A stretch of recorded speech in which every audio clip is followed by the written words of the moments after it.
Assalamualaikum. Allahumma salli ala Sayyidina Muhammad wa ala ali Sayyidina Muhammad.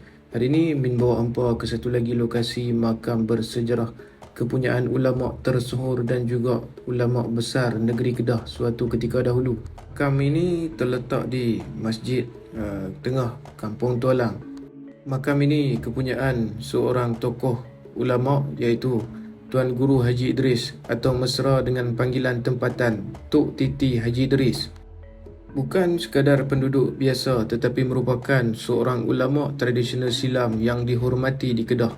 Terdapat kisah lisan masyarakat setempat yang menceritakan kehebatan titi atau jambatan yang dibina oleh Haji Idris, di mana ada dakwaan lisan bahawa kapal pihak penjajah Inggeris pernah terkandas atau karam selepas melanggar struktur titi kayu buatan beliau.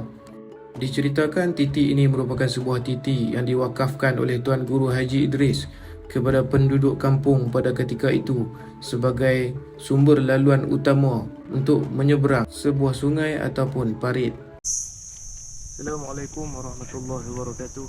Allahumma salli ala Sayyidina Muhammad wa ala ali Sayyidina Muhammad. Inilah makam merupakan milik seorang ulama yang tersohor di negeri Kedah.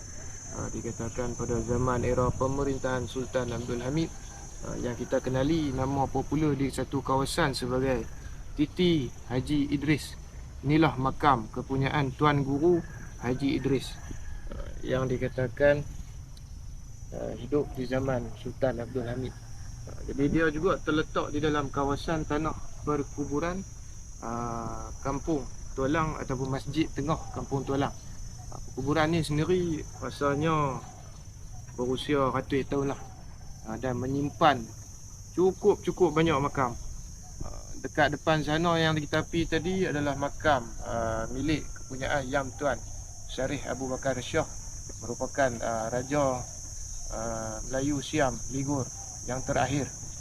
Jadi berdekatan dalam makam ni jugalah terdapatnya makam Tuan Guru Haji Idris.